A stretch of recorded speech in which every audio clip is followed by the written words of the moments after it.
আমি মহাদেৱ শিৱ সৃষ্টি স্থিতি প্ৰলয় এই চাৰিমুখী জীৱ চিৰন্তন গতিত ঘূৰিছে চক্ৰবত সদায় এই বিনন্দীয়া সৃষ্টিৰ স্বজনৰে দায়িত্ব প্ৰজাপতি ব্ৰহ্মদেৱে কৰিছে গ্ৰহণ এটা যুগতে ৰঘুপতিয়ে পালনৰ দায়িত্ব কৰিছে গ্ৰহণ আৰু আমি এই পৃথিৱীতে অত্যাচাৰ অনাচাৰ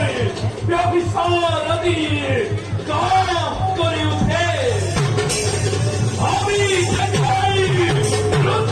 ৰূপ ধৰি শান্তি প্ৰতিষ্ঠা কৰো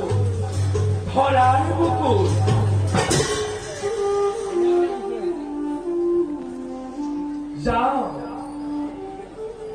যাওঁ আমি নিজ কৰ্তব্যত